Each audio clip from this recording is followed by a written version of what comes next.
Hi, and welcome to Dark Window. I'm your host, Jim Mann. Here on this program, I will be talking with many of the leading investigators, researchers, and authors on the topics of UFOs, UAPs, alien abductions, extraterrestrials, and a host of many other fascinating and related topics.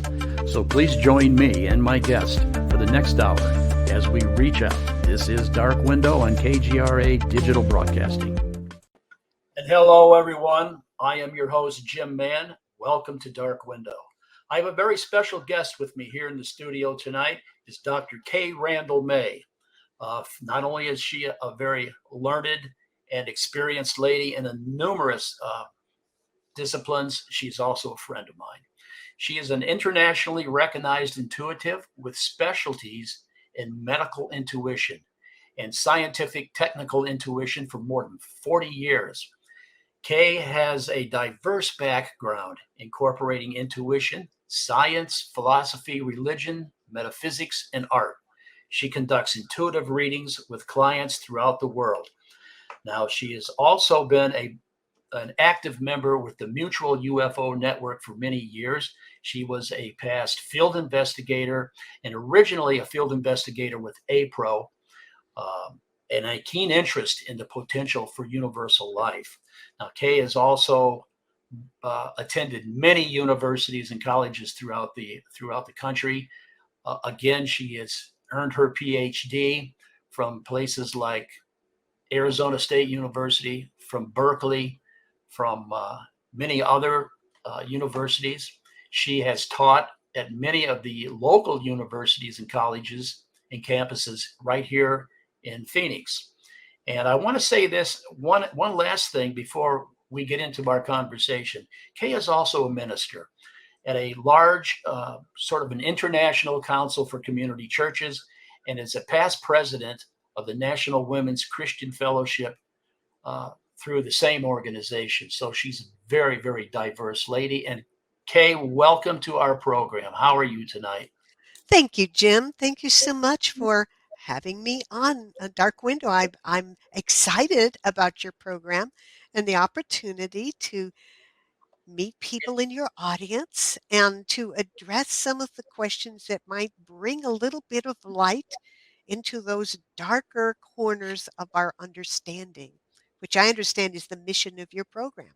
Yes, Cay, you're a fascinating lady. I've known you for years. As I was the state director for the Mutual UFO Network right here in Arizona, you were one of our field investigators, and you were a very good field investigator. So I thought it was great to have you on the show tonight. And I tell you what, I have a ton of questions for you if you have a ton of answers. Absolutely. But just one moment, just to hit upon that topic. If Mhm. anyone should be interested in being a field investigator for MUFON, I highly recommend it. It requires study, it requires application, but oh, the rewards are great. And it is a privilege to be right there on the front line gathering information about the unknown. And it's fun, right? It's Oh, fun. it's fun. It's great fun. It's It's an pretty fun. adventure, and I Mhm. recommend it to anyone. Well, yeah, so do I. Now, Cay, we're going to talk a bit about human consciousness here tonight. And wow, that is a deep subject, and you are the person to talk to. And so, to get the ball rolling here, I'm going to ask, um, what is the range or the scope of human consciousness that you have studied throughout the years? Clearly, as a biologist, Jim, I have come from the perspective of science, of mainstream science, where we think of consciousness as limited to our physical senses, and sound and taste and touch and all of those things that we've heard about. And of course, naturally, the physical brain. And we know that if something happens to the physical brain, a person unfortunately has an accident or they have some kind of incident, uh, of course, their cognition, their ability to think and reason is affected. But there is far more to consciousness than what can be explained in our usual biological textbooks. That is only one aspect. And as someone who has worked throughout my entire life with what is called extended sensory perception, which includes clairvoyance, remote viewing, all kinds of visualizations, and intuitive work in general, I can tell you that it's possible to have consciousness extended beyond the five physical senses. And that's why it's generally called high sense perception or extended sensory perception. Mhm. Well, that's really interesting, and um, I know I've looked at your books, or one of your books anyway. I'm trying to remember. I'm sorry, I'm trying to remember the name of it. The Um, book that you're referring to is Inner Visions of Matter yes, and Subtle yes, thank you. Energy. Yes. This was published in 2014, but it was based upon many, many years of study, which I have done not only on my own, but with a range of other scientific colleagues. In this process that we use, I go into deep altered state consciousness and access information, drawing pictures, getting very detailed scientific analyses and scientific information about machinery, some of it that has not yet been invented. And we're able to work with my scientific colleagues to bring some of those things into the physical realm, concepts and other things. So it is a way of using, what can I say, peering into the possible and coming up with some very probable and actual information. Because my scientific colleagues will then follow through and experiment and actually carry my ideas and my visions into the physical. You know, Kay, one of the things that has always fascinated me, and that is why has it been said that it's necessary to understand the nature of matter and energy in order to understand consciousness? Can you kind of explain that? Absolutely. It's the central question, the central issue of our understanding. When I was a little girl and took physics back in high school in prehistoric times, I'm not that old, but it was a long time ago. I was taught a version of physics called Newtonian physics. And Newtonian physics really did not understand the true nature of matter and didn't really explain it. Since that time, there have been many, many, many advances in the understanding of matter from the physics point of view. What I have seen through my intuition is that all matter, every material atom, every subdivision of the atom takes form in the physical realm and then becomes pure energy and then takes form again and then becomes pure energy. And this change we call quantum physics. This change occurs billions of times per second. So that means matter is formed and then becomes pure energy and then is formed again. So during the time, let's say time, during the percentage of existence that an atom is physical, it clearly is distinct and in itself separate from other atoms. But that percentage of existence that that atom is pure energy, it's all one with all other atoms.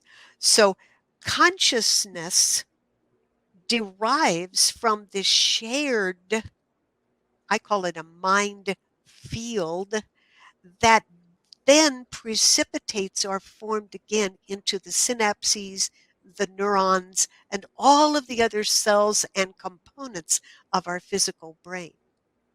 Our thoughts are limited by our synapses or the connection between our neurons.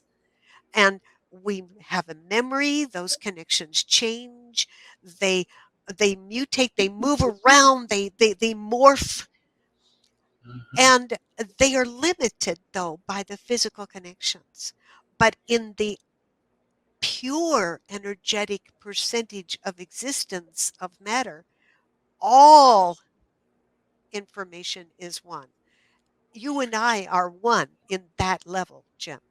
So the issue becomes, how do we retrieve that connection? And that is where the work of intuition comes. Those people, such as myself, who've trained over who knows how much time, for me, it's been all my life, in accessing extended sensory information. We're This, drawing from the field that I call the mind field. right. And it's the mind field, by the way, that exists after physical death. Well, let me ask you this, okay? The extended sensory perception, we're talking about telepathy, remote viewing, psychokinesis, precognition, correct? Absolutely. All of those terms that you have used and more, because we're also talking about universal consciousness, the Mm-hmm. awareness that a person would get to when they're in deep, deep meditation, Mm-hmm. where they feel they are in contact with the God source, however they conceive of the God source, this ecstasy feeling that a person has when they're in that deep, deep, deep meditation, when they feel they're at one with the universe. That is the connection with the oneness, with the one. I'm going to kind of throw a curve in here for a minute. Um, it has been said that all all information in the universe is contained within one field, and they call that the Akashic field. Is that a part of what we're talking about here? Yes, that's one of the perspectives of it, one of the versions of understanding it. Yes, all information, all events, there is no past, present, or future in this shared mind field, Mm-hmm. because this is pure energy. There is not a past, present, or future until that pure energy is focused into matter. And when it focuses into matter in that blink of existence, it has a past, a present, a future, and it has a location, and it's solid. So I remember having conversations with other researchers about this very thing, and um, one of them was Dr. Joel Lewis several years ago. I don't know where Dr. Lewis is at today, but he was a wonderful man. He wrote a book called The God Hypotheses, and I had a great conversation with him and the and Bob Dean years ago. Um, and that conversation dealt with, is consciousness, is human consciousness, is it local within the gray matter, or is it non-local from somewhere else? Are we just like radio receivers from for a signal coming from somewhere else? Well, it is both, Jim. There is Yeah. the consciousness, which is the formed physical brain matter and all Mhm. of its functioning. And then there is the pure energetic, shall we say, field of energy that we are all part of. So there it is both. And so we are constantly forming, reforming, forming, reforming, forming, reforming. And if we can allow ourselves to retain the consciousness from the mind field, to some extent, we can bring that into the physical. And some of the greatest inventors, people like Albert Einstein and Tesla, and Tesla those was the first one. individuals, um, recognized that a lot of their ideas and their concepts were coming to them from elsewhere.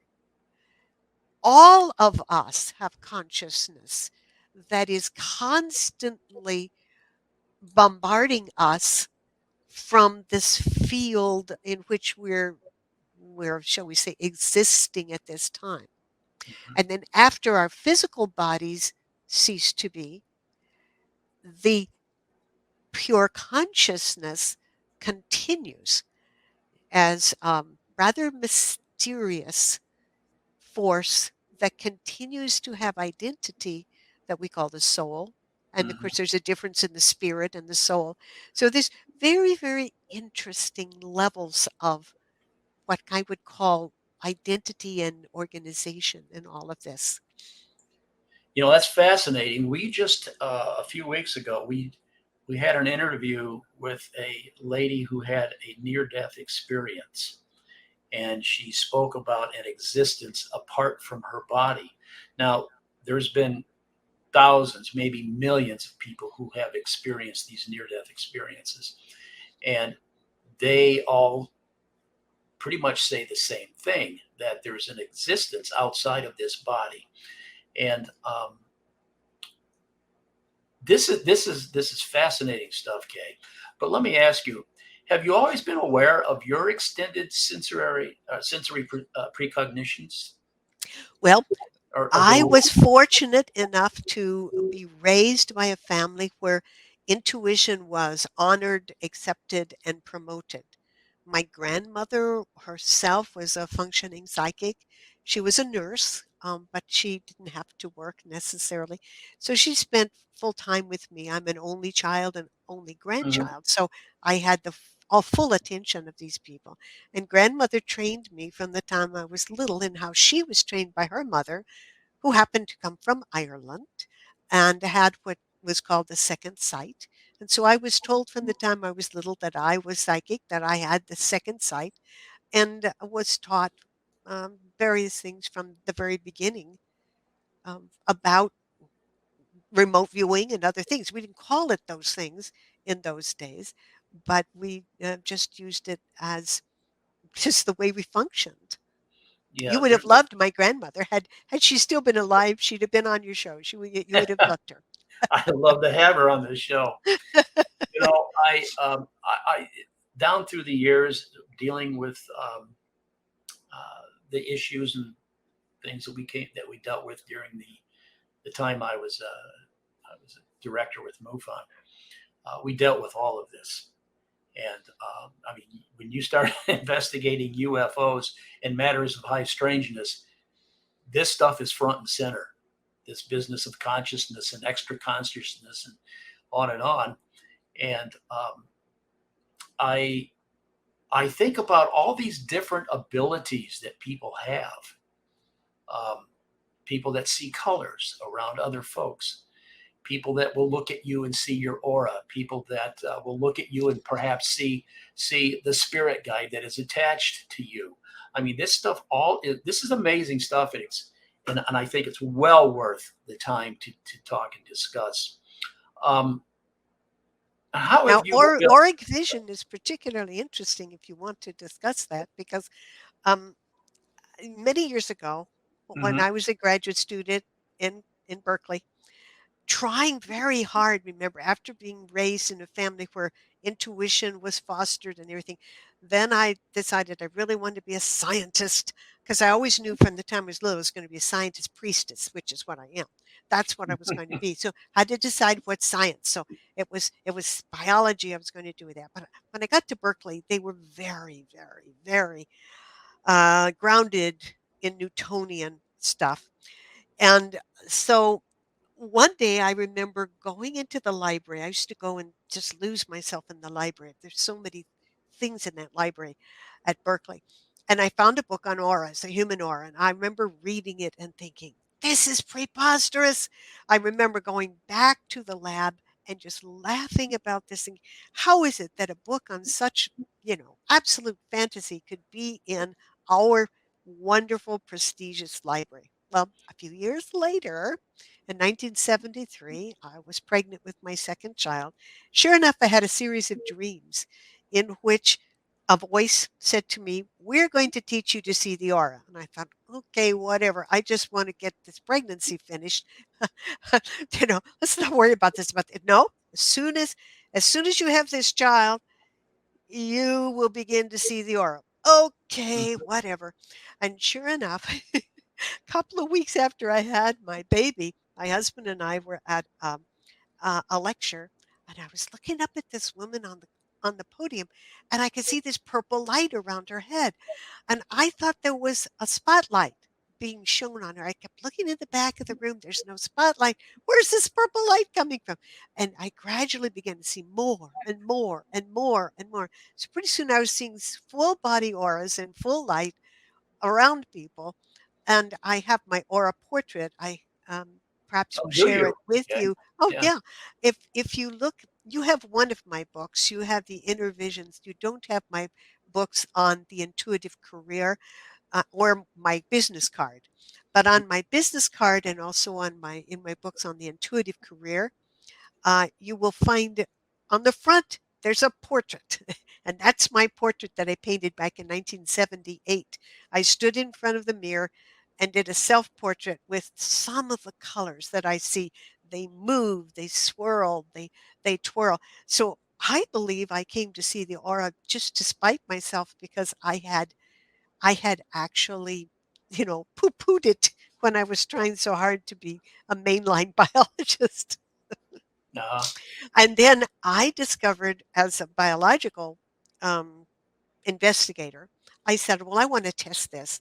I discovered I could see these colors in any different light and without light, and that I figured they're coming from the occipital lobes of the brain.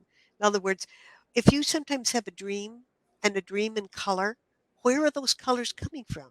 Well, they're coming from your brain. So I believe that my auric vision is being generated by back in the brain in the occipital lobe area, because it's certainly not coming from any external thing I'm seeing, because I could see it in full light or in darkness or under colored light. I see other colors, which is impossible. In other words, under red light I would see the full spectrum of different colors.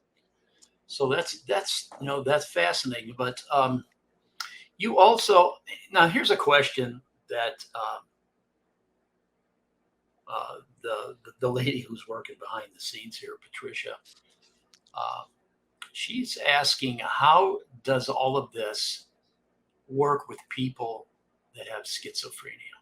Okay, schizophrenia and many of the other shall we say problems, difficulties with the physical brain are issues with either transmitters, neurotransmitters, or some of the actual functioning of the physical brain.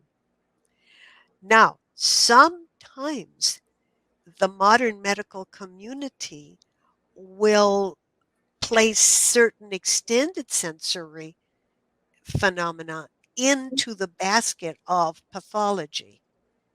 And so there are some individuals whose, shall we say, neuronal wiring is such that they are picking up on extended sensory perception, and the people that are around them are sometimes misinterpreting that as pathology. But then there's some real pathology as well having to do with the neurotransmitter. So the term itself is not precise enough to really know, but I can tell you that a lot of the work that most psychics do would not be classified as normal brain functioning Oh, if it were. But the people thing say is things like you're miswired that or something. there you go. Yeah. However, but the thing is that we can actually, if we see something that's actually verifiable, it makes it hard for them to dismiss it as pathology.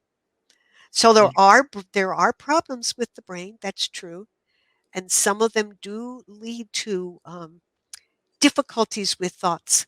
But there are also some bleed over from the mind field, which can cause confusion, can cause apparitions, can cause things like auric vision.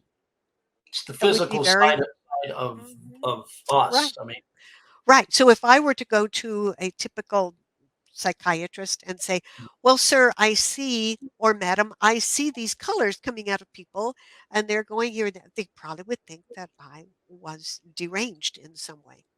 So, yet it's very helpful in fields like medical intuition and other applications. well, I like that term, medical intuition. Can you kind of go into that a little bit about what's going Absolutely. on? Medical intuition is one of my specialties. It's a field which is emerging more and more. And I want to let your listeners know about our new website, NOMI, NOMI, medicalintuition.org. And they can go to that website and learn a lot more about this emerging field of medical intuition.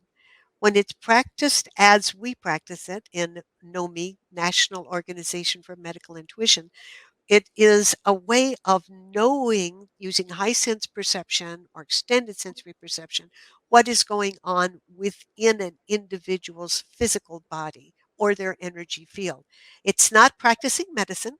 So, medical intuition is not diagnosing or prescribing. That's very, very important, but it is defining what is happening. So I work with individuals, clients all over the world, literally remotely, and will use remote viewing, clairvoyance, to scan through the physical body to see what I am seeing, what I know of anatomy and physiology, having even taught human anatomy at some point in Mhm. my college career. And then I can determine actually all the way down to the level of the genetics. I have one client that I recently was working with, just trying to determine where some changes had occurred on which of his chromosomes. So actually going through and looking through the chromosomal array to see where certain changes had occurred in some of the chromosomes. So this is something which can provide a lot of very specific information about root causes of problems, physical problems that people So, have. yeah, that's interesting that the intuitive, medically intuitive person can sense. You're saying that the medically intuitive person can sense physical, structural Absolutely, problems. that's what it is. Physical, structural issues that deviate from what we would expect to see. So I scan through a person's body. I'm looking at their bony structures. I'm looking at their muscles. I'm looking at their gut. I'm looking at the tissues, but also down to the molecular level. And as I say, down to the chromosomal level in some cases, to see what is going on. And a lot of detail about structures in the brain and other things for certain clients if they're interested in that. But it's not a diagnosis like it's, yes, you have hemocus, so you've got this. I'm not a Mhm. physician. I've got a PhD, not an MD, Right. but I'm looking to say this looks this way to me or that looks that way to me, and you need to follow through with your physician or not or whatever, or consult with your healing team. And of course, I do work with some physicians also with some patients. Now, do we see that in the modern day medical field at all? Do we see much of this going on where people intuitively come in? And I mean, I've never Absolutely. really. Okay. Absolutely. And this is part of the research that our NOMI, National Organization for Medical Intuition, is doing, is to see how many practitioners are out there um, who are working with intuition on a regular basis and how that can happen, how it can happen legally, how it can happen in such a way that it's ethical. We want to apply strong ethical guidelines to this emerging field. Well, wow, this is just as interesting as anything I've ever talked about. But I see a term here, bioplasmic field. Is that Right. that's different than from the aura? That is a biological term. That's a more scientific term for the word aura. Um, you see, the actual field around us that could be called the aura or the Mhm. bioplasmic field, it is composed of these tiny, tiny, tiny particles. I call them gravitons. They could be called whatever you want to call Okay. them. They are the subcomponents of electrons and protons, and they are popping into reality many times, billions of times per second, and they form a field out beyond the body that's more dense close to the body, and we call that the etheric body, and they move out the different layers.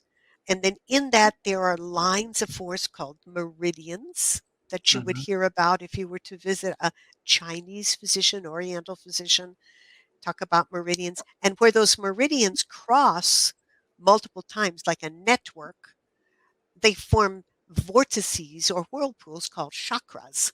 And so we That's where talk I was about going to. the That's what I was going to ask chakras, you. right? Yes. But the Interesting. chakras are only a part of the larger bioplasmic field. But that's a physical thing.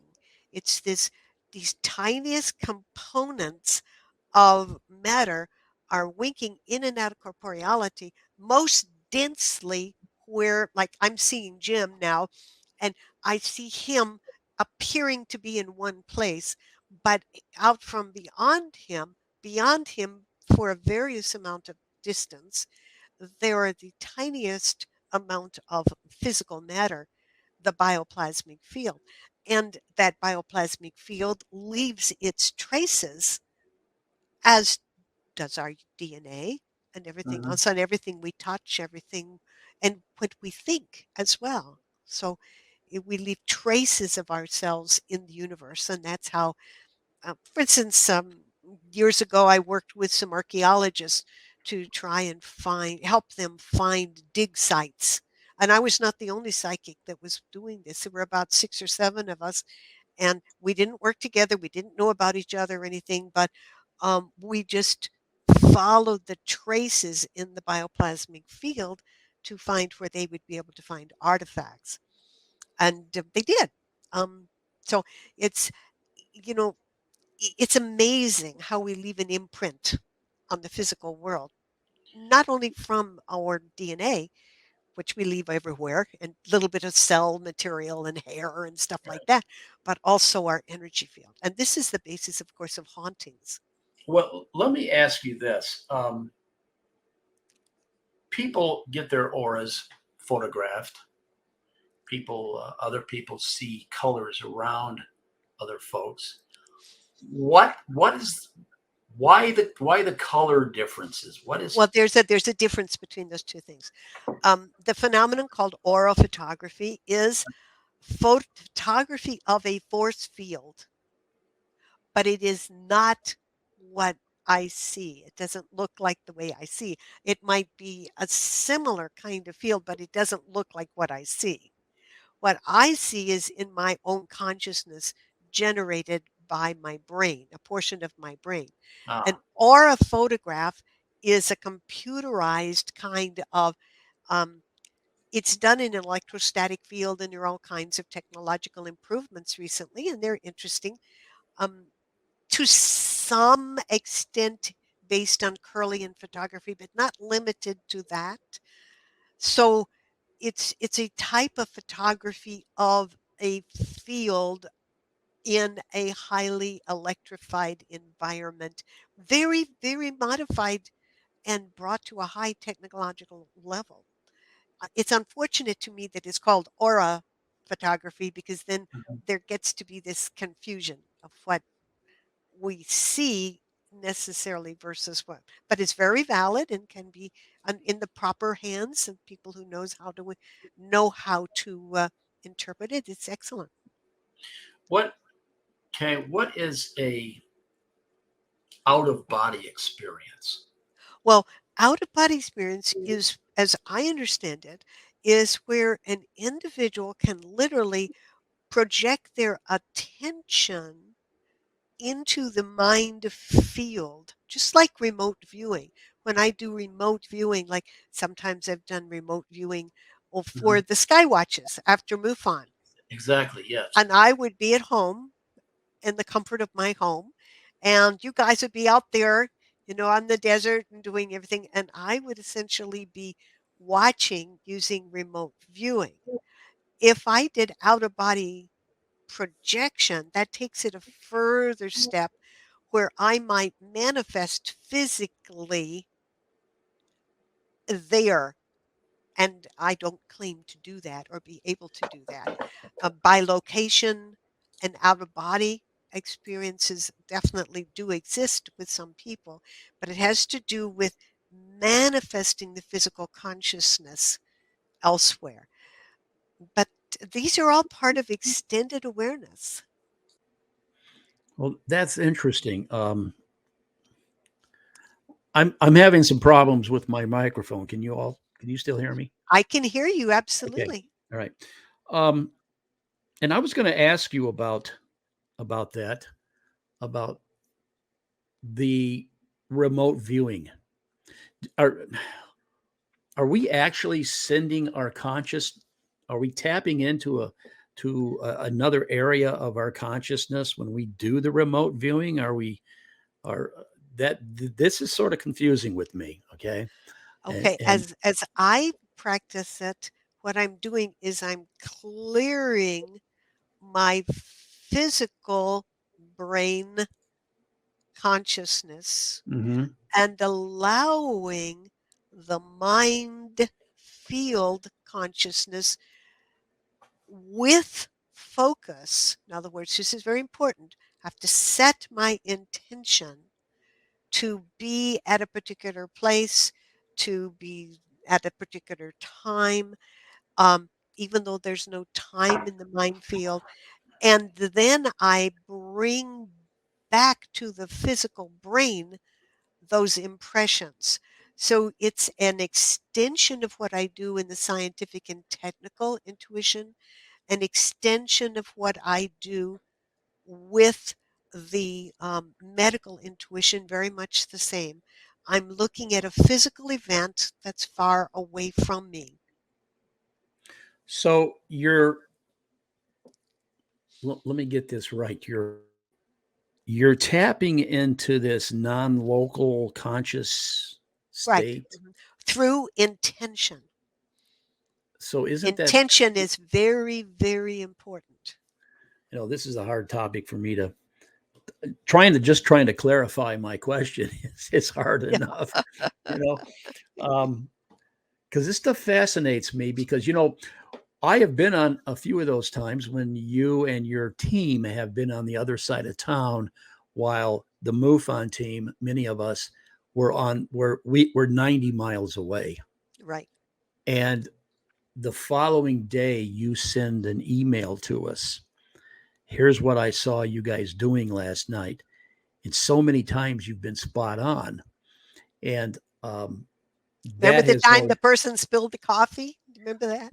yes, yes. Well, I was going to say, how would you possibly know that? This is this is this is empirical data. And Okay, it's I not also just saw the guess. person wandering into the meeting. Remember, I saw him Yes, wandering through the desert and that fellow coming that just in. Oh yeah, right. right. That guy that just came into our circle. We had about 30 people out there, and there was this gentleman who just walked in from nowhere. We walked And across the desert. I watched him. yes, and I'll tell you, that just floored me, Kay, that you knew that from 90 miles away, or however far away you live from where we were doing our Skywatch that night. I was just amazed. So let's getting back to some of these colors and things again. This stuff, we could talk for hours on this, but the chakras, okay?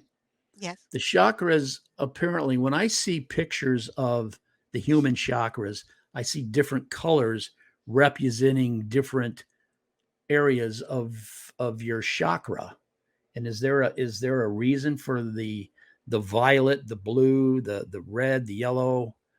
Um, Well, there are conventions that have been used over the years to be associated with the different chakras.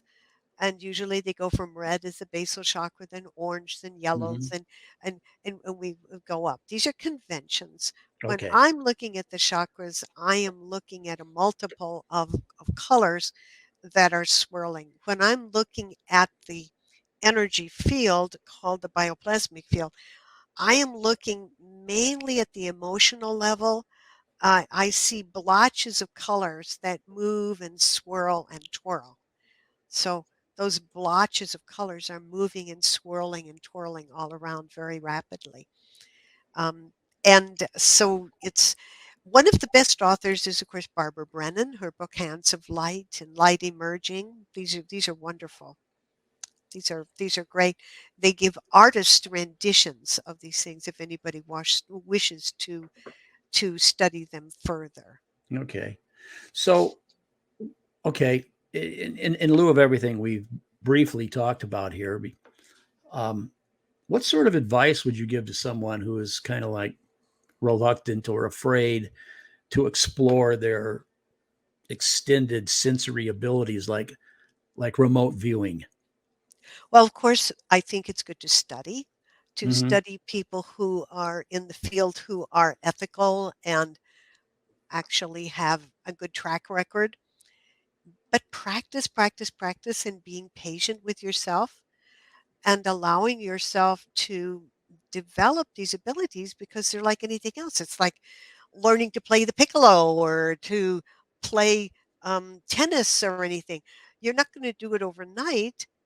You're going to work at it. You're going to learn the principles of it, and then you're going to practice with feedback and with people giving you some idea of whether, okay, this was spot on and this was off, and because you're not all going to be 100% accurate ever.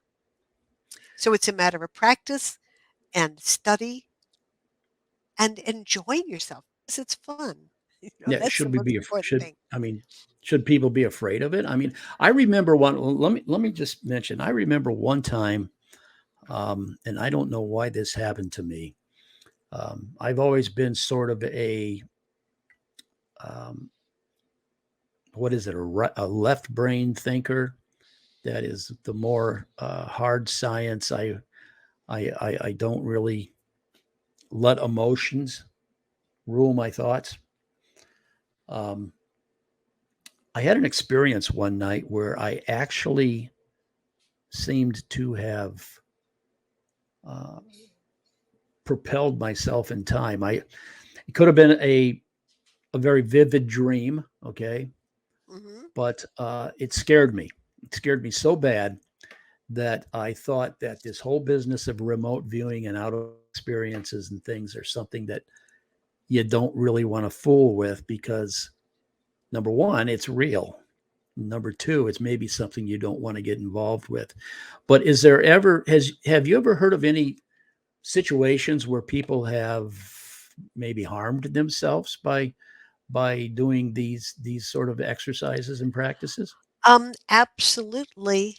I think it's like any kind of intellectual activity. I have Hmm. known people who have harmed themselves with typical everyday thought activities. If they go off the deep end with No, them good and point. become Yes. extreme with them, you want to never lose track of common sense and of the sense that you want to pay attention to whatever's coming out of your mouth or whatever you are perceiving and pass it through the filter of common sense and good logic. I feel a person must keep their feet on the ground and be grounded. I work Hmm. with prayer. I work with setting my intention, of course, for the greater good. And I believe spirituality, not necessarily dogmatic religion, but spirituality Right. is our best guideline in that regard. That's why I think we just have to all be very, very careful and cognizant, not only of what we're doing that's something exotic like remote viewing, but of our everyday thought processes, because we can get into all kinds of thought ruts that are not good.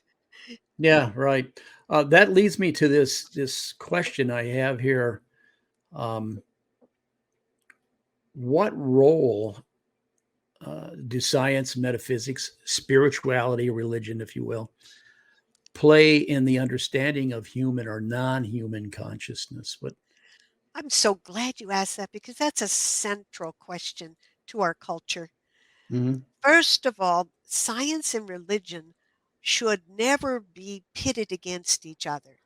They cover different realms of understanding.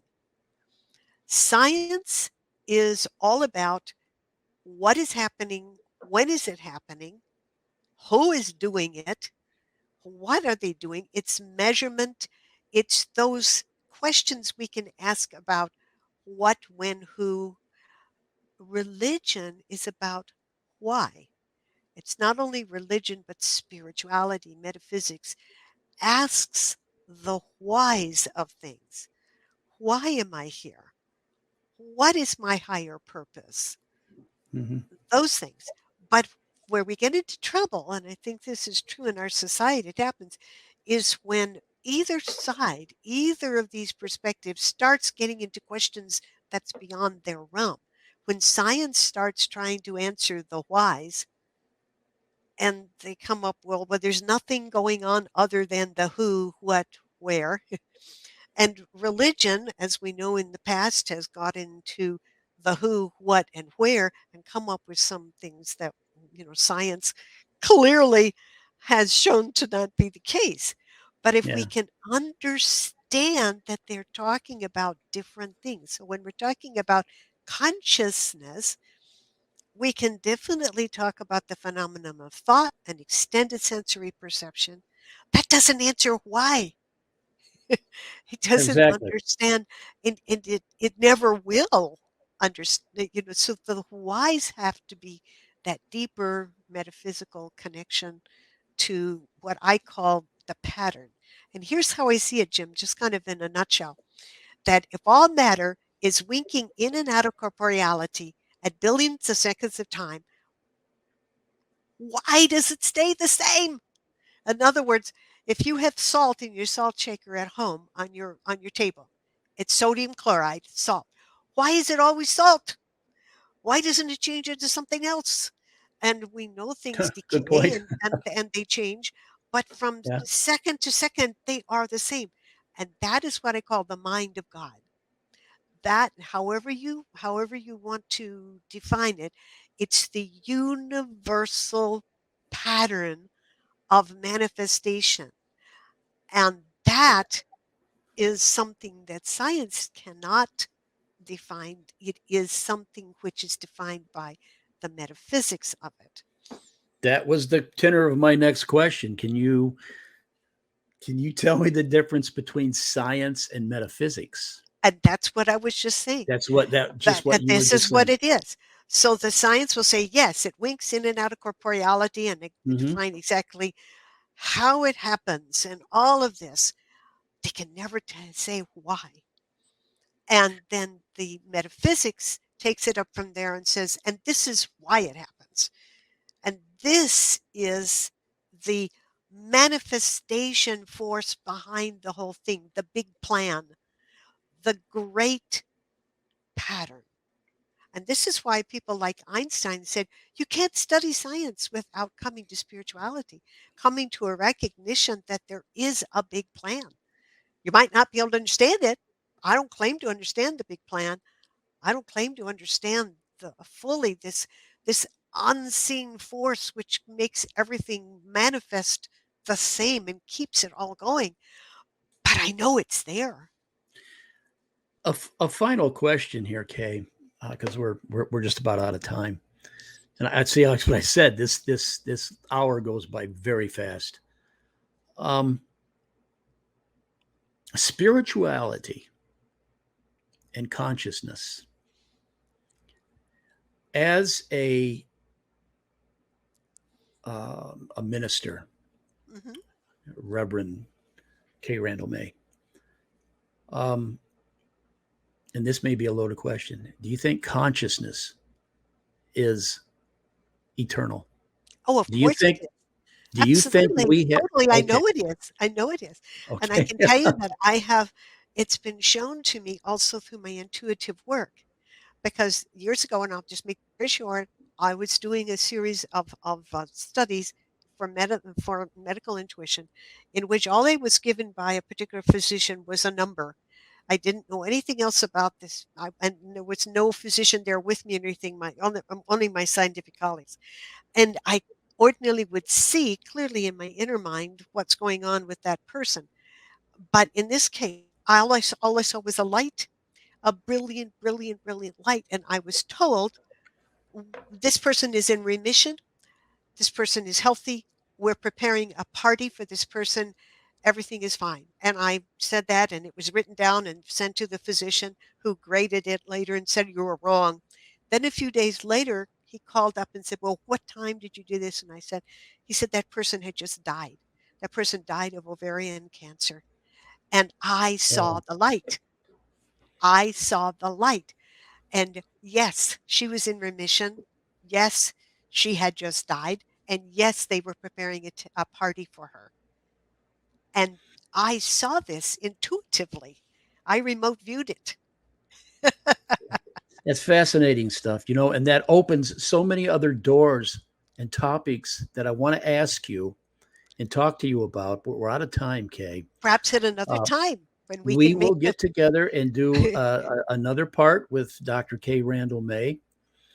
I want to delve into a little bit about this eternal consciousness and absolutely. spirituality, and Mhm. and I want to come at it from a scientific perspective, from a scientific viewpoint. But it's been a fast hour, and we're out of time. So, Thank you, Jim. uh, I appreciate Kate, being here. thank you so much for being on our program, and to all of our listeners out there. What I all I can say is, Kay, one more time, will you tell the listeners what websites, what books that they might want to You can just investigate come to my real quick? website, cayrandallmay.com, and it's CAYRANDALLMAY.com, and you'll see a lot about me and my upcoming events and how to get in touch with me. I do readings with people all over the world and look forward to getting to meeting you. That's perfect, and that's a great place to jump off here. And so I want to thank all of our listeners. I certainly want to thank you, Dr. Randall-May. And so until next week, when we have another interesting guest, I want to say thank you on behalf of Dr. Cay Randall-May, and on behalf of Patricia Wilkinson, my program manager. I am your host, Jim Mann. Thank you for joining us here on KGRA's digital broadcast, Dark Window. See you next week. I hope you can tune in. Thank you and have a good night.